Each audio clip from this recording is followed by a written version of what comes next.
What's up, everybody? It's Tim High Noon's Vinyl, your friendly neighborhood vinyl dad, right back here again with you. And there's an Oliver. I told you he was going to be in something at some point. I met VC royalty.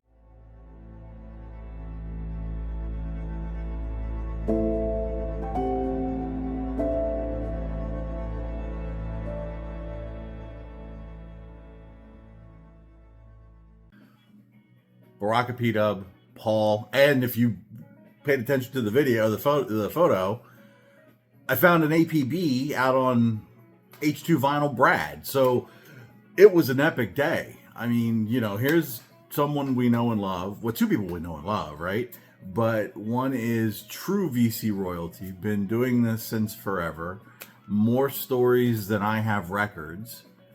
And then someone that some of you probably recognize that you haven't seen in a minute, and luckily he lives close enough to me. I'm speaking of Brad, but just, you know, haven't been able to connect. And when Paul and I planned on meeting up because the travels were gonna allow us to do so, I had to make sure Brad was a part of it. So hopefully that means we'll see some more Brad in the future. But you know, again, just know he's well, he misses you all, and he loves you. But we got to hang out with Paul. We got to hang out with Baraka P-Dub himself. It was an absolutely wonderful time. Limited, unfortunately, due to travel constraints and things of that nature and prior commitments. But we did get the chance to spend a few hours.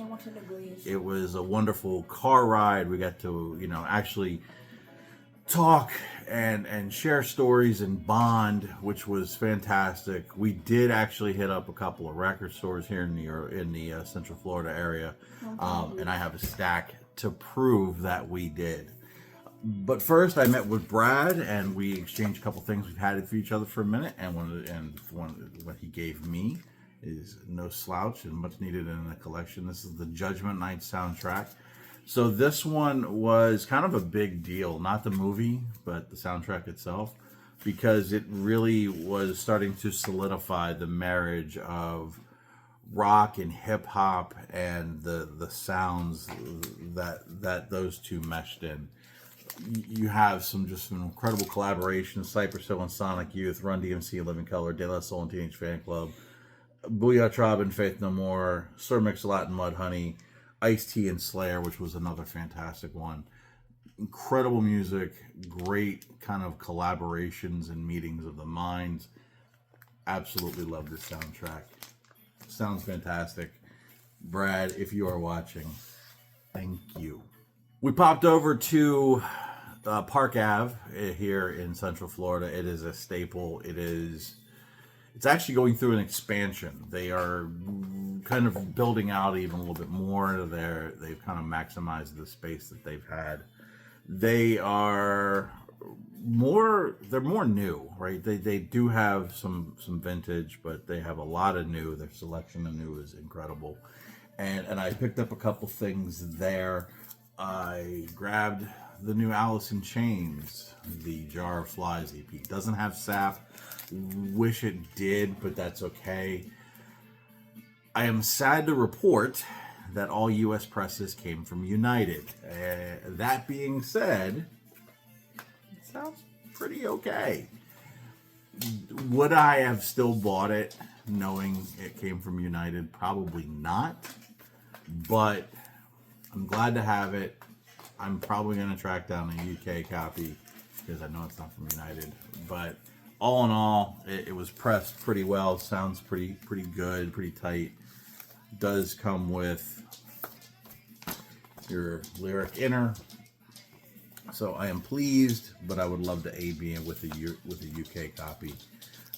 Again, wish SAP was with it as well, but that's okay. I can live without it. I have it on the CD. I think I have SAP on CD. I don't remember. Another one I checked out in the news section was the most recent from Molchat Doma. If you have heard of Molchat Doma, you probably understand why I'm infatuated with these guys. If you haven't, they are from Belarus, sing in Russian, and this is, imagine if Joy Division or early Depeche Mode came out now from Belarus. I've heard Russian songs are pretty good. This is one of those ones that the lyrics on it, is because it's sung in Russian. I don't understand a lick of it. But when you Google the lyrics, you're like, oh, it's that dark. But it's really dark and heavy subject matter, but the music is absolutely fantastic. That's what I've been watching recently. Yeah, this copy is, and it's kind of hard to see. I apologize for the glare. I'm gonna see if I can get a better shot of it. It's actually called Egg Drop. So it's supposed to be green. Yeah, it looks green to me. It looks nuclear, but it's supposed to be like, egg drop soup, I guess. So still sounds fantastic. Absolutely love Molchat Domo. Highly recommend. I bet you the song sounds fantastic. That food does not. We found something in the vintage section. Poppin' from Hank Mobley. This is a Tone Poet reissue.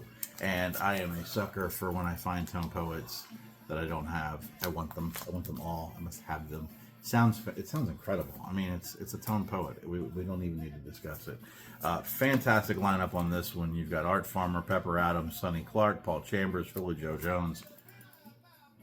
It's a must-have. Paul, out of the kindness of his heart, put a couple in my hand that he bought, and that was just absolutely sweet and wonderful. The first one actually, that's exactly what friends do, and he may have left with some goodies too, but that's neither here nor there. The first one he actually bought me was for this guy. That's Michael Jackson. I love Michael Jackson. He has become quite the Michael Jackson fan, and this has his favorite Michael Jackson song on it, which is Smooth Criminal. Are you okay?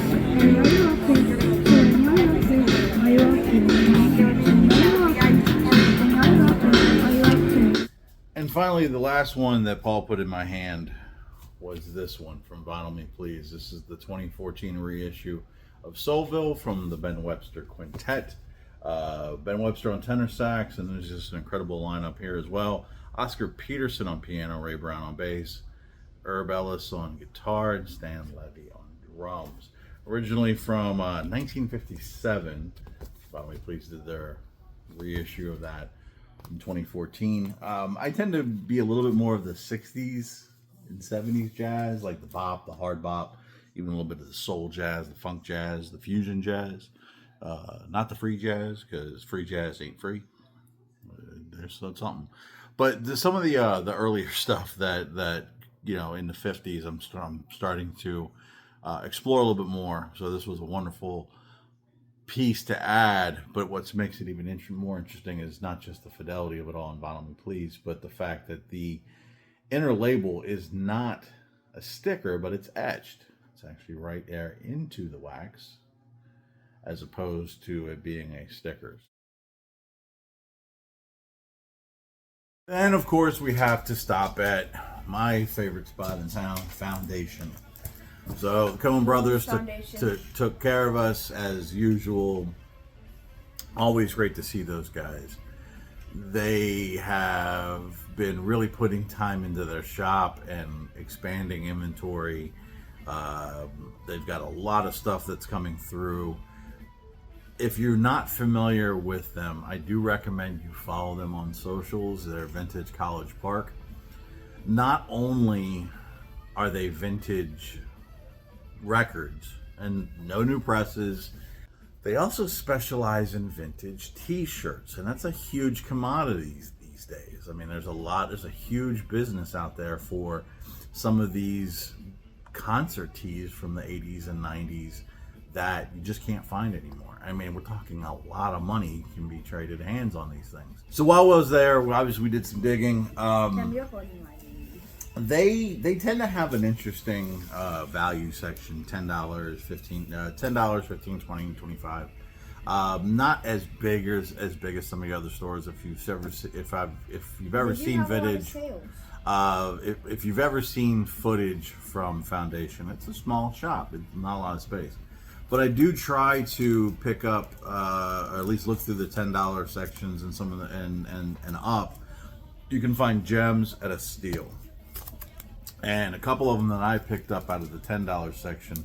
One, and whoever did the artwork on this is fantastic. They did a fun job. This is a Beastie Boys promo 12-inch for Get It Together. It's got a couple different remixes, a couple acapellas, but it's Beastie Boys. It's white label. I gotta have it because that's the kind of guy I am. But they put a little ink on it, and that's kind of neat. Also from the $10 section, which was a really odd, didn't even know this thing existed. It's not an official press. This is what they call a breaks album. So it's kind of a bootlegged compilation, if you will, of certain breaks. And these are 24 full-length songs and 10 drum samples that were sampled by Tribe Called Quest. Also had to pick it up because I'm a huge Tribe Called Quest fan, on top of the fact that it was also the anniversary of Phife Dawg's passing, so it was like, this fell in my hand, I have to have it. Some incredible things that they've sampled here throughout Tribe's career. Anything from Donald Byrd, Grant Green, Minnie Riperton, Sonny Lester, Paul Humphreys, even a certain Mr. Jimi Hendrix. I love these style of comps. I do. I love these style of comps. They are fun. He's one right now. Oh yeah. Last one I found out of the $10 section was Kraftwerk's Radioactivity. This is on the Red Capital label. Kraftwerk I didn't have for a tenner, absolutely. Couple marks on the vinyl, but it plays borderline VG plus, if I gotta be honest. Then I did do a little bit in the more expensive sections. Picked up a couple of 80s metal records that I've been wanting, and then a label that I am just absolutely obsessed with. The First of Metal, added another to the Judas Priest collection, Defenders of the Faith, Free Will Burnin', Rock Hard Ride Free, The Sentinel, Some Heads Are Gonna Roll, which was the big one. You know, you just don't go wrong with Priest. This one was a big one of mine, and when it got reissued, it was only in a box set, and I didn't want the box set. A, it was expensive as all hell, and B, I had pretty much had all the other things that I wanted, but got a copy of The Ultimate Sin from Ozzy Osbourne. I got this one for a fantastic price, partially because the inner, not in the best of condition. Couple marks on the record, couple of ticks and pops that are blemished, but it still is a great player.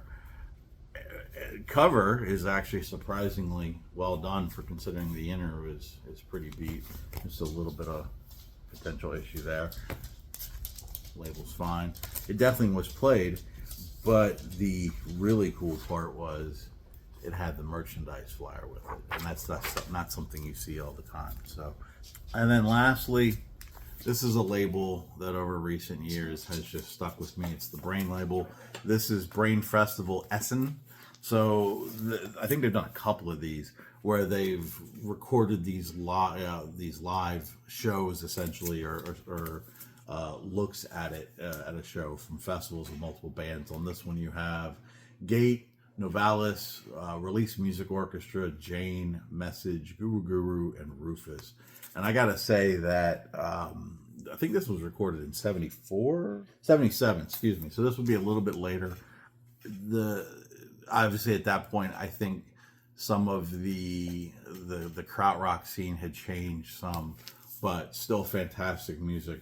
But what really struck me is the offerings from Release Music Orchestra and Rufus, the fusion sound that they brought to it, absolutely incredible. I am now on the hunt for anything from the Release Music Orchestra. I absolutely fell in love with that song Rico that they did, and Rufus's Second Corner also blew me away.